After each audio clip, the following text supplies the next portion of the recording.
Thanks for joining the call. This is Anthony Atiase, and thanks for joining the Anthony Atiase Experience.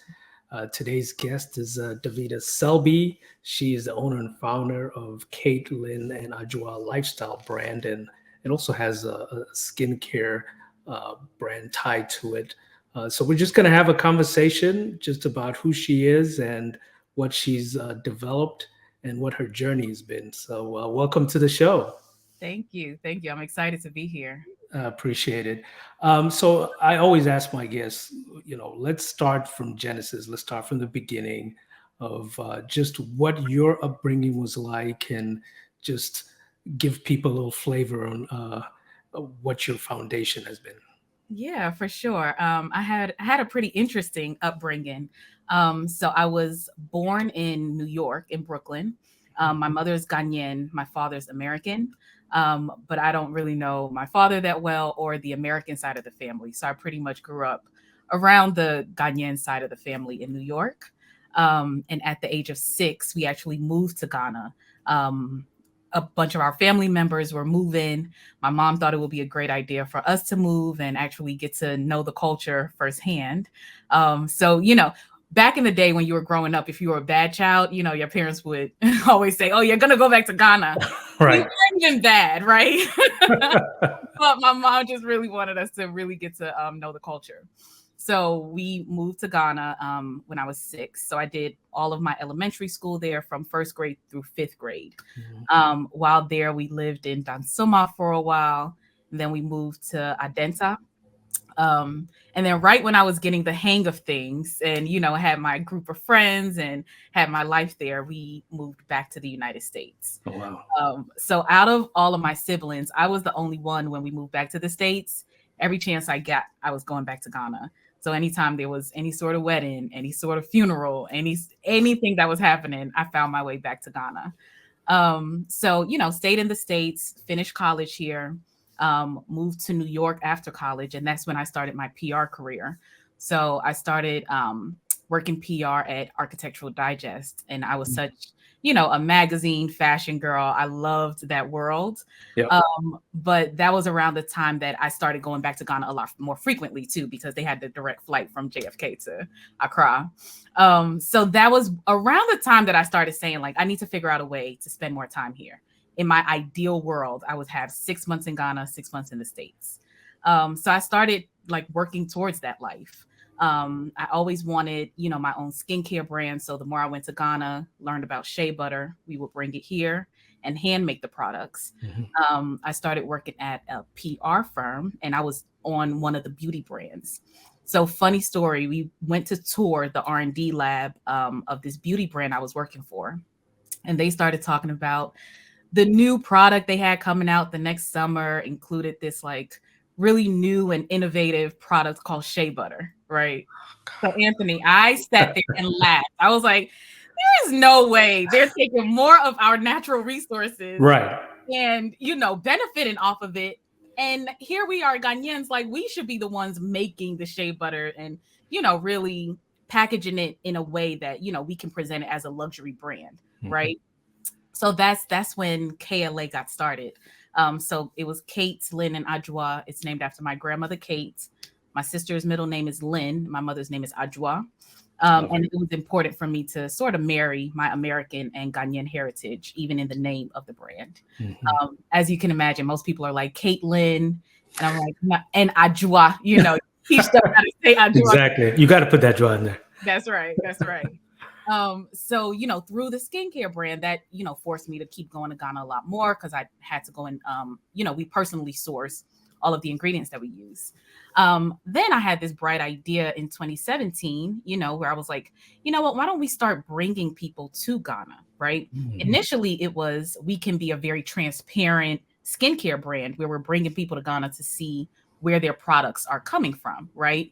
This was around the era of like the fork to field sort of restaurants where you get to see exactly where your food comes from.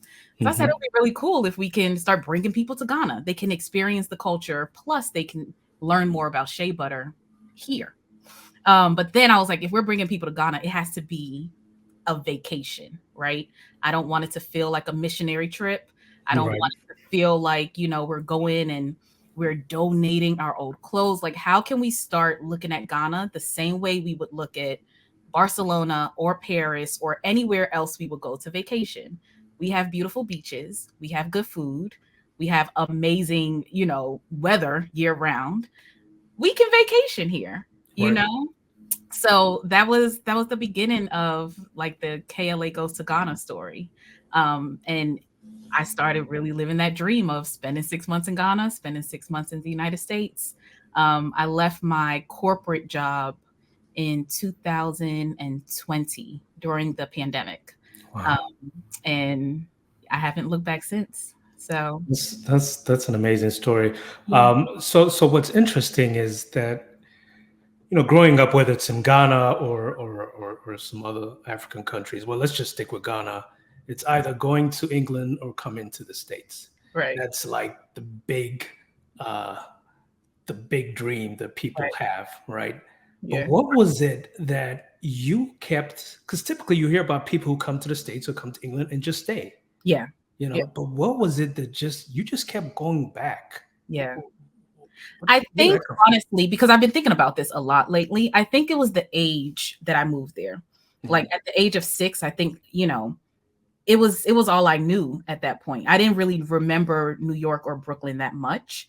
My first like best friend was in Ghana, and it was just something about the culture and our people. It just Yeah. drew it. I just felt so much more at home there than I ever did in the States. Wow. And my sister, she's a couple of years older than me, so she was a little older when we moved.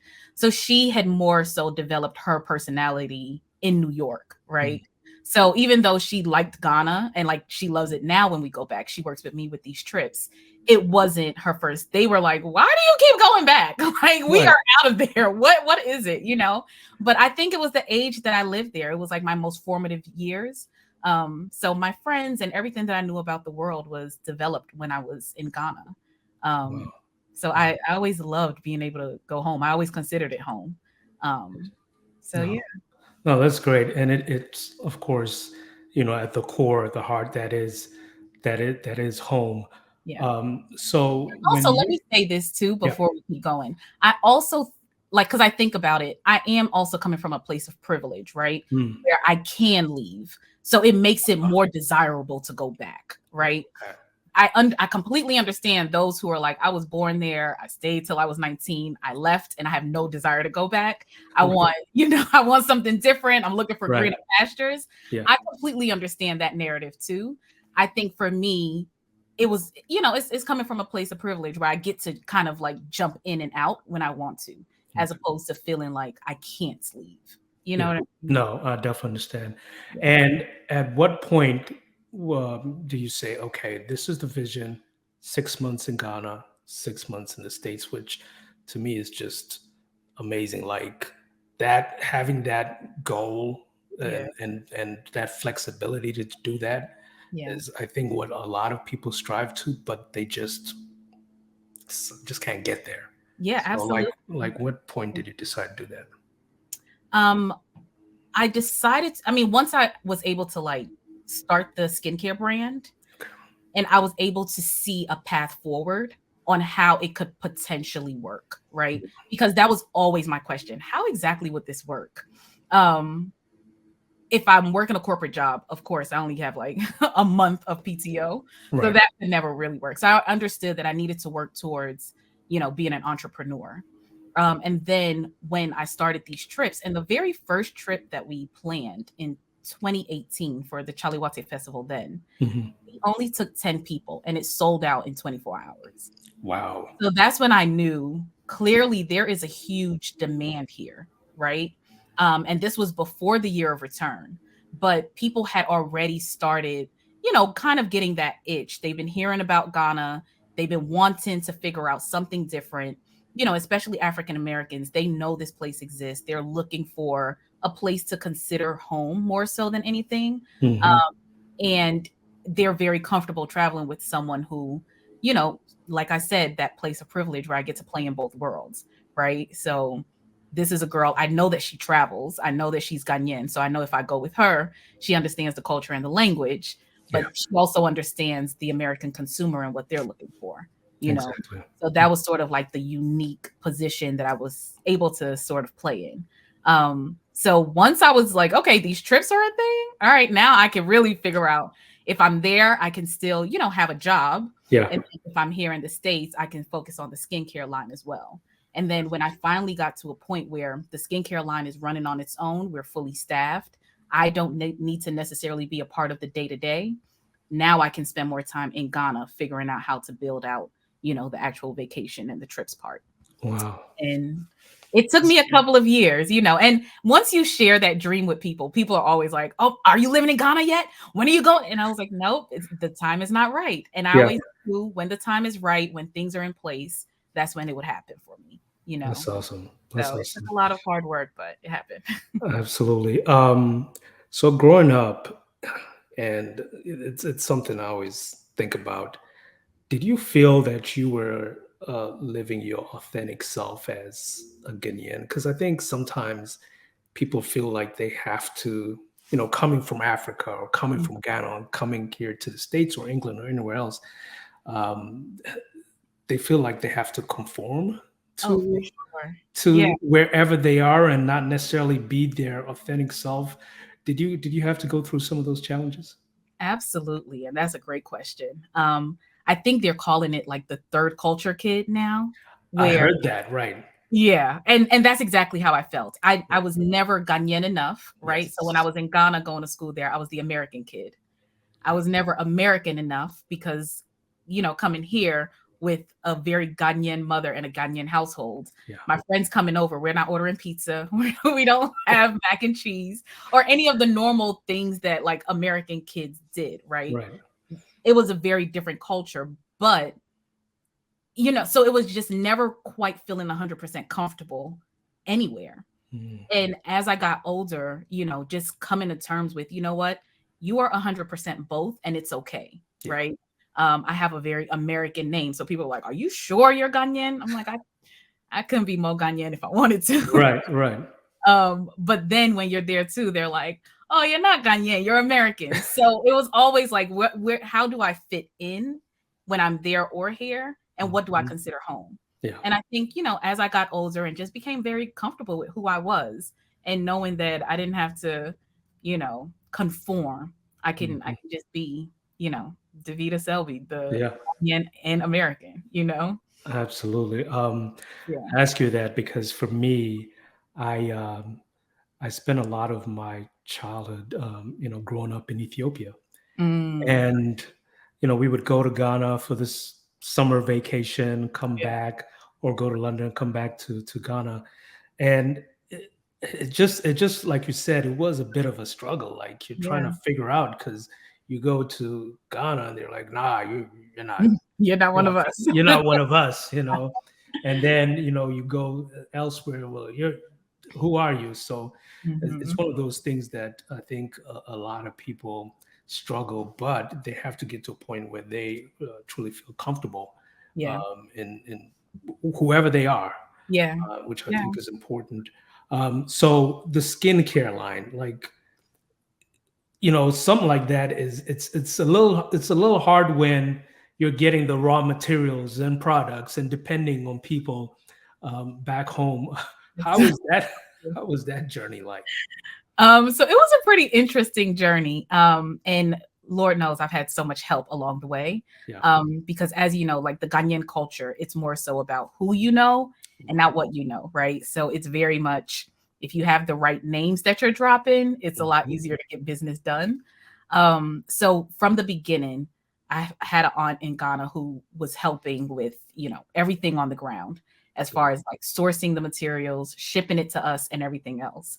And then my mom got involved. We went a little bit deeper. So I took a trip to Tamale, to Mhm. the north, where they have the shea butter farms, and we were able to like build a great relationship there. So thankfully everything has ran smoothly and perfectly. But we also pay a lot more than the prices that they give us Yeah. because in order to get what you need on time and to build that loyalty and relationship, you have to pay the right prices. So Wow. Wow. that's how we've been able to do it. And like I said, knowing people in Ghana, knowing people on the ground who, if I'm having any problems, I can call them. Mhm. They can, sort of like facilitate what needs to get done. And even I was thankful right before the pandemic, before Ghana shut down their borders, you know, it was the folks in Ghana who called and was like, listen, the last flight is leaving this Friday. How much do you need us to send you to hold you over for like the next 2 years? Because who knows what's going to happen. Right. Wow. So, and I had, if they weren't there, I wouldn't have even known that, this was taking place. Mhm. So, having great relationships and having family in Ghana is really what has been very helpful. That's awesome. Yeah. So going back to the corporate side, did you have mentors? Like, what was that journey like in the corporate world? Absolutely. So corporate America was very interesting. And I always say, I've had mentors in like every area of my life, Mhm. that looked out for me before they even knew me. Right. So a lot of the times people are like, well, you can't depend on like like the competition that might happen in corporate America. Yeah. Thankfully, I never really experienced that. From the time that I graduated from college, it was always a Black woman, a Black man who I can always send my resume to, Mm. and they knew someone who they could help me, right? When I moved to New York, I didn't know anyone. And I got my first job thanks to, the relationships that I had. And while in corporate America, it was always folks who looked like me, who looked out and made sure that I knew what I was doing, and I was very tight on all fronts. And that has really helped me even with starting my own company. Everything Wow. that I learned in corporate America is what I bring to running my own company. So we run the trips like an agency, and Mm. that was, just the learnings that I got from corporate America. Wow. Um, but the difference that I knew that I just needed more freedom. I could not work under, having limited PTO. I Yes. couldn't. And it got to a point where like I just didn't enjoy only having 2 days to focus on myself or my company that I was building. Yeah. I knew that I needed this corporate America like backing, and I needed the money, because of course starting the company too, I didn't take out any loans, so I was using my own paycheck to Wow. fund everything. But then it got to a point where it was like, well, what can I cut out? So I, completely went debt free, paid off everything, saved up. Like every other paycheck, I was putting it in my savings account. Wow. I was like, this is my goal, and I just got very laser focused on how can I get there as quickly as possible. Wow. Um, So so that was yeah, and you had that vision, which enabled you, of course, to be super focused. Of course, being in corporate America, you can get comfortable, right, especially when you have a goal or place that you're trying to get to. yeah, What was that? And I'm not sure. Have you transitioned fully or yeah. So okay? since 2020, I've Okay, transitioned. transitioned fully. Yeah, What was that like? it was extremely scary. I'm It sure. was very scary. And thanks to my mentors, my mentor was finally like, Davida, we're tired of hearing you talking about this. So put a date on your calendar, Mm. and that's the date that you're working towards, no matter what. And it kept feeling like, well, I just need to save a little bit more. Well, I just need to make sure that, people are buying X amount before I can. And I would have come up with so many excuses to this day if, Yeah. I didn't have someone holding me accountable. And I took a trip with a friend of mine so I left corporate America in August. So I took the trip in July. And the whole time I was talking to her about it, like, okay, my date is coming up. I don't know what I'm gonna do. And she was finally like, it's enough. You've done the work. You've done the work. Yeah. And if worse come to worse, you'll go get another job. But either way, it's time to go and just bet on yourself for once. Wow. And I came back. I typed up, my resignation letter before I even left that vacation. And I was like, as Wow. soon as I get home, I'm printing it out and I'm handing it in. And it's really been the biggest blessing. Like the timing was perfect. Mhm. Where the world was, because we had to cancel the trips, of course, during COVID. But everyone was at home. They were really talking about self-care and skincare. So, the sales for the skincare line went up. And then as soon as the borders opened, people were, looking to travel again. Um, Mhm. so we had like 4 trips that year. everything sold out immediately, you know, and ever since then, that has been like the trajectory that we've been on. So That is yeah, that is so awesome. it Um, has been. no, I that's mean, great. and I would say the discipline from like saving money, the Mm. discipline, and I still continue the same discipline. I still wake up at 5 o'clock in the morning. I go to the gym as if I have to be in the office by 8:30. Okay. So that is, I mean, I don't go away from like my schedule and, you know, just living a disciplined life because I understand that's how I got here, Yeah. right? Yeah. And I have to continue, you know, with all of that in order to continue to succeed. Yeah.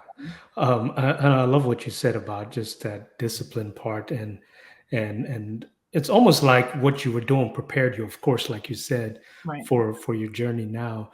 So tell me about some of the trips. Like, how do you talked about it being a vacation, and more so, it's even like an experience for people. So, For sure. what made you feel like we'll go down that route versus let's go feed some kids, or you know what I'm saying, like Yeah. the which there's nothing wrong with that, but what made you decide to go the other way around? Yeah, that's a great question. And for me, I was just so tired of that narrative of feeding Mm, the kids, right? yeah, That wasn't the Ghana that I grew up in.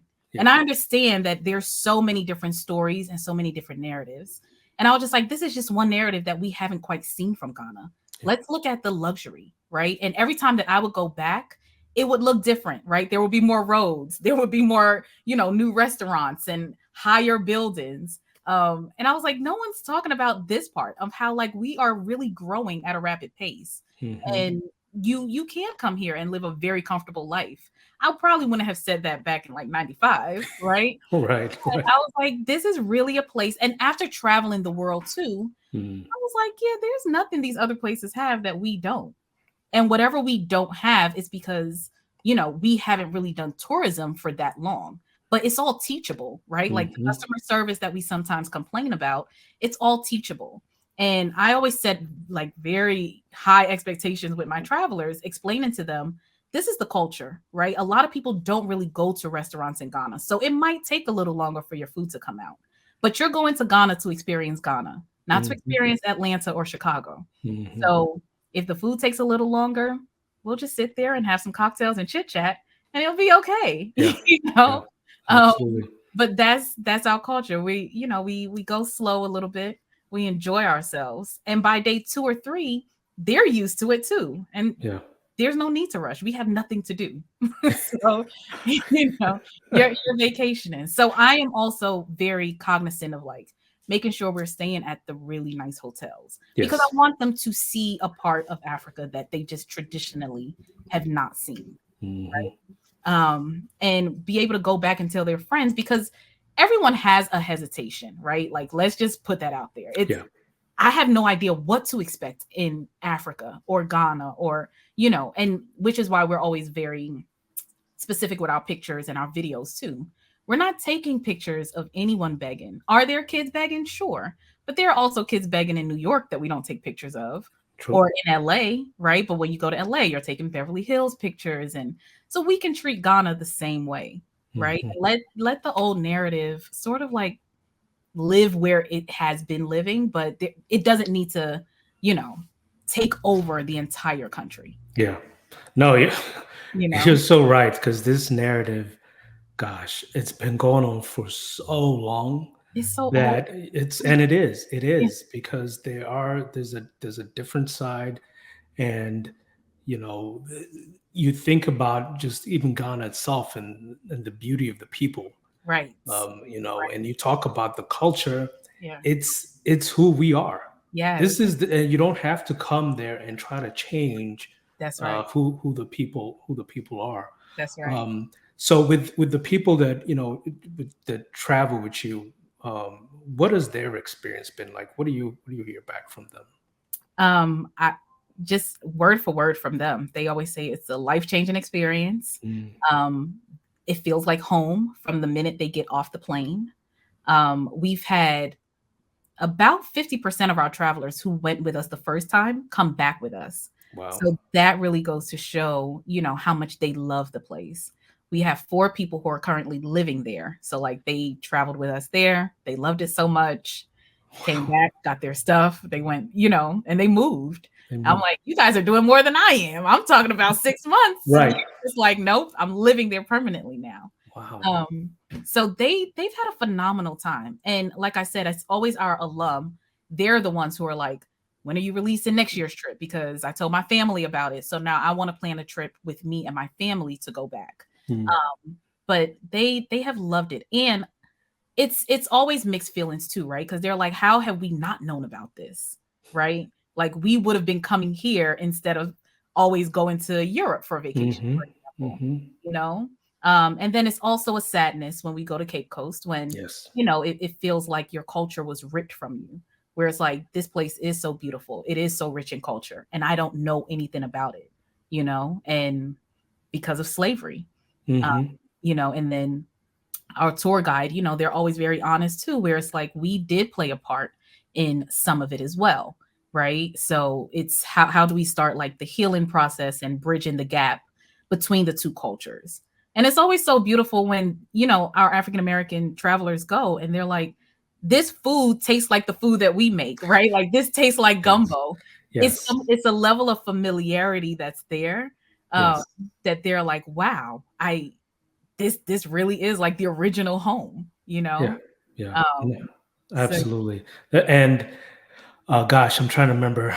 I think it was called High on the Hog yeah, documentary. Yeah, that also like tied some of the food that was so familiar absolutely. back home and what folks have here as well. Yeah. Um, I just thought about it. You were at a corporate job, and Mhm. you were running in essence two businesses. Yeah. Um, and like, what would you say was some of the biggest, challenges, and like, how did you even learn how to just maneuver these two different businesses? Yeah. Although at the core it had to do with Ghana, but how did you Yeah. do all that? I would say, I mean, there were many challenges, trust. There were Mm, times where, I would be up until 3 o'clock in the morning, just really asking, is it worth it? Like, what are you really working towards? Right. yeah, But I always knew I wanted more than just a job. Like, yeah, this was my purpose. And, when things just didn't make sense, where it was like, why did we leave America and go to Ghana? And, it's like this is what it was all for, right? I mm, was supposed to have this, like, I was supposed to be this third culture kid. I was yeah, supposed to be the bridge between the two cultures, right? And even the times that I would go to Ghana and tell my girlfriends about it here, and they're like, I mean, I hear you talking about Africa, but I can't really see it. Or they would look at my pictures and they're like, I thought you said you were going to Africa. I'm yeah, like, this is Africa. This is what I'm trying to tell you guys. So I knew the importance of what I was working towards. And it was hard. And I didn't have like I had a demanding job as well, right? I was mhm, traveling for work all the time. So having to, keep everything in order was extremely difficult as well. But I also think too, just being a young kid in Ghana, we know how to hustle. yes, yes, yes, That is one thing that we know. It's like in your absolutely. blood, right? Where when you're done working on this, now you're working on that. And it was sort of like infusing it in my life where it didn't feel like work, right? Mm, I travel anyway, and I love putting together the itineraries and putting together a plan. I'm a Virgo, so everything yeah, has to be in line. right. I'm like, this is what I would be doing anyway with my life. And Mhm, it's just beautiful that I get to do it as my career, you know? yeah. No, So that's awesome. taking all the things that I absolutely love, Hmm. figuring out how I can, create a job. And you're living that life of taking people to the country, Ghana, of course, and having them enjoy it and get a different view of Absolutely. what Absolutely. Ghana is about. So as you kind of like think down the road, you talked about the shea butter and using it for the skincare line, and how it's like shea butter and fufu, and some of these things are becoming mainstream. Yes. What are your thoughts on how it's almost like folks are just taking some of this culture to almost make it their own? Is that something that is a blessing in disguise, or what are your thoughts on that? Because I saw someone had fufu and they try to use it and try to make, I don't know, a waffle with it or something. It was Oh weird. God. Yeah, yeah. I Oh was like, gosh. I imagine this is probably how folks feel about yoga, yeah, where oh, okay. it's become so mainstream that it's sort of Right. like lost a little bit of its essence. Yeah. And I'm praying that that does not happen with our culture. Mhm. Um, but on a certain level too, I think it's kind of inevitable. The more people, find out about our culture, our food, the Ankara print materials, the Mhm. more we're probably going to see this sort of like shift happening. Mhm. Um, and it's a gift and a curse. I feel many ways about it. Sometimes I'm like, oh, this is beautiful. This is great. It's all of our culture. But then Yes. there are times when I feel very gatekeepish where I'm like, you cannot disrespect culture like this. What are Exactly. you doing? Exactly. Exactly. I was in where was I? Trader Joe's, and they had jollof in a pack. Oh wow.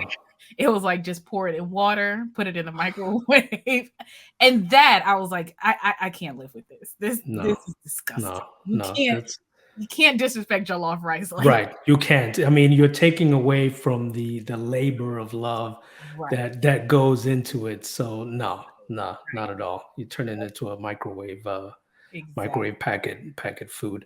exactly. But Um, then I think about like, I mean, where we are today, just in mhm, general, right? Everything is very microwavable. it is. Where in Ghana, we even like the kente weaving, they take so much time and effort and love that goes into it. And in our culture today, they're just like, how can I get it from China to look like that? I don't care about the heaviness or the meaning behind it. So it's Hmm. like, I think a lot of things are starting to sort of get like washed down, Yeah. and losing its significance. Um, and as much as I hate that it's happening, I feel like it's a little inevitable. Like I said with yoga, I'm sure people are very annoyed that it's become this mainstream. Yeah, it has. Yeah. Uh, um, One of the things I think sometimes when people have their corporate job, right, and Hmm. then they have their side job, a hustle, or something that they are building, it's almost like they try to keep it under wraps for fear of folks from the corporate side trying to find out about it.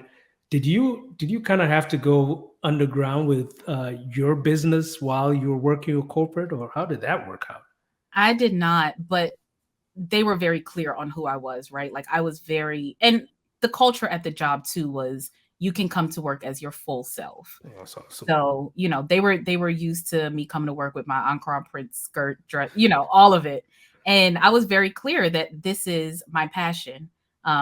It's my purpose. And, Mm, everything that I'm learning here, I am implementing it into my work. And they supported it. I mean, they were the PR agency was the first big order that I got for, jars of shea butter. They wanted to give it to all of our wow, clients, so they were very supportive. that is I could awesome. tell when I started adding the trips in, they were like, so what does this mean for us? Because you're not in the office.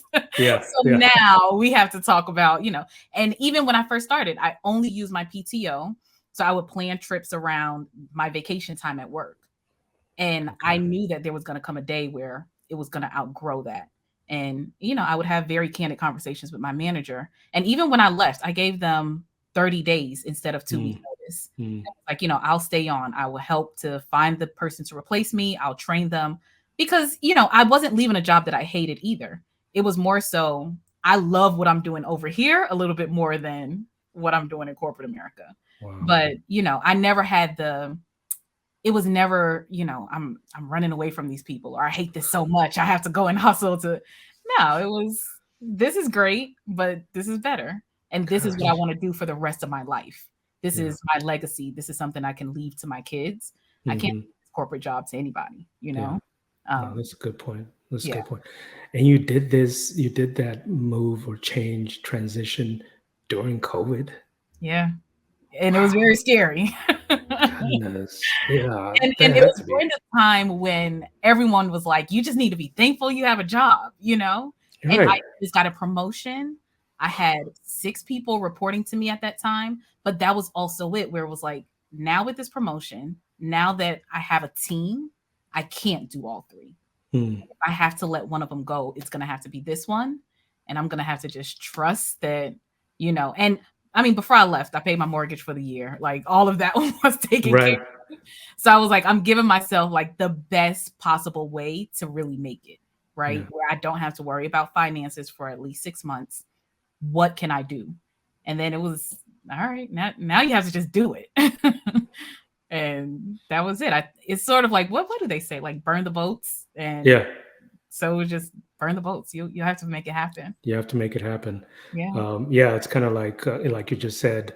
I can't remember what war it was, but the general, they landed on the beach, and like you said, it was burn the boats. So there's no Yeah. option. We can't go back. It was like, you can go back.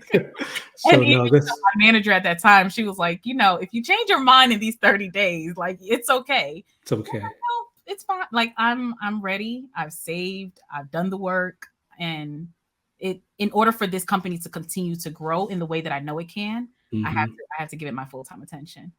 That's great. So the trips that you're doing, how many trips do you do a year? So this year, 2023, we're doing 6 trips. Hmm. And then we just released our 2024 trips. We're doing 10 next year. And how many people? Is it still a few So number we're of people? keeping it between 20 to 25, no more than 25. So we still want to keep it intimate, which is why we increase the number of trips that we're doing as opposed to increasing the number of people we're bringing. Yeah. Because even logistically too, Ghana can't hold that many people when we're going to restaurants or I know.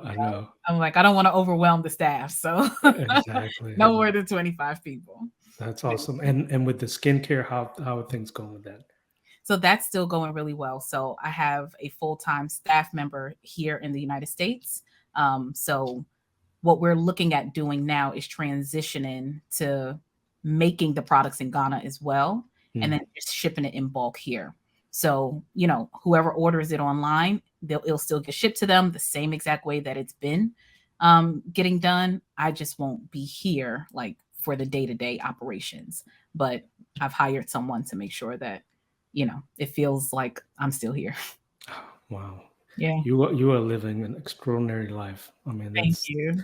and it's such a it's so amazing just the journey that you're still on a journey because that's Yeah, what it is. That's for what it sure. is.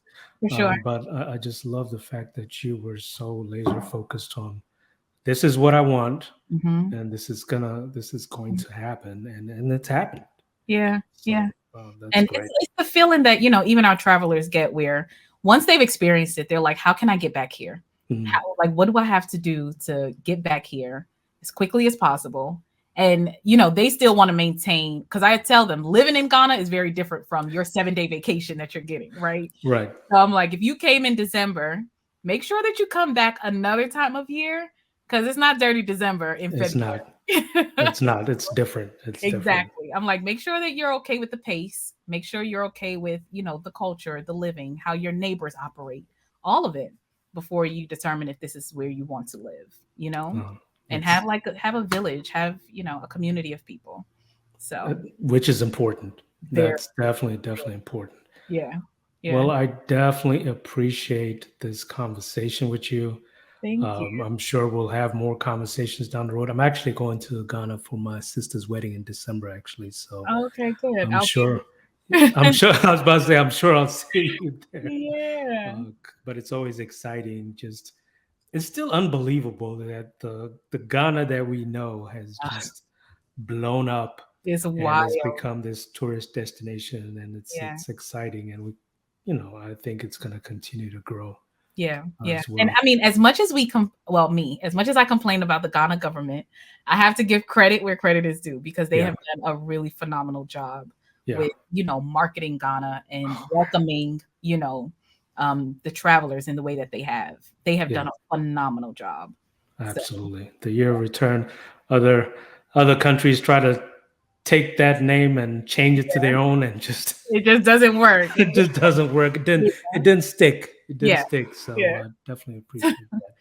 Well, It's again, thanks for the time, and I know we'll connect, and good luck to what you're doing. It's an thank amazing you. story. Thank you. Thank you. This was such a great conversation. I appreciate it, and take care. All right. Okay, Bye. bye-bye.